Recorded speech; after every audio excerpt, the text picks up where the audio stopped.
Good morning everyone and welcome back ulit sa aking YouTube channel. So ayan mga kasuki, ipasyal ko po muna kayo dito sa mabulaklak na hardin. Ayan po ay ang aking santan at talagang namukadkad na siya. Ang ganda ng weather natin ngayon mga kasuki, hindi po siya masyadong mainit at makakapag-video tayo ng maayos.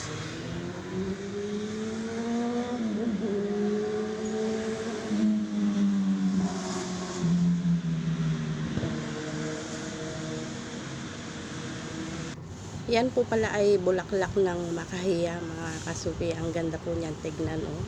Talagang kinaptured ko siyang mabuti para at may nubapo pa nga po dyan na paro-paro na talagang nakapagpaganda sa bulaklak.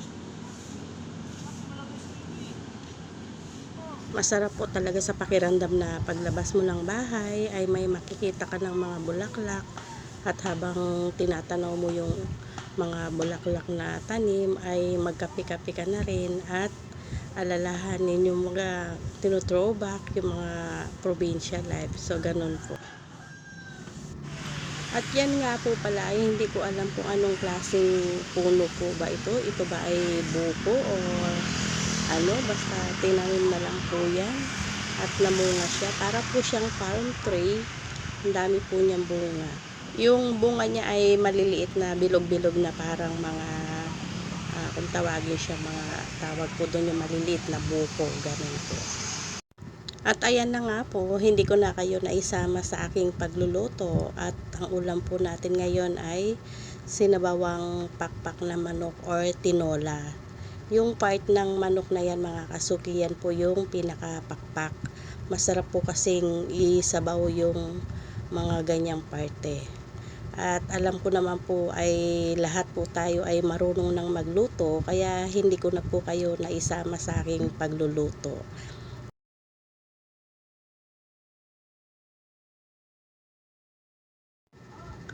Ayan, at pwede nang ilagay ang malunggay. Isasapaw lang po natin ang malunggay kasi mabilis naman po itong maluto.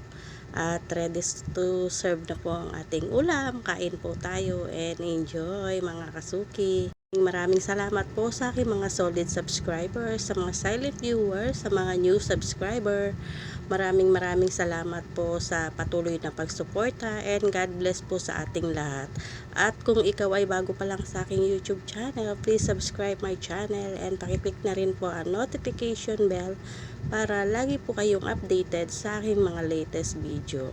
At ayan na nga po, pagkatapos ko po magluto ng ulam ay nilaga ko na po itong mani na nabili ko sa palengke. Maliliit siya pero talagang busog na busog naman po yung laman.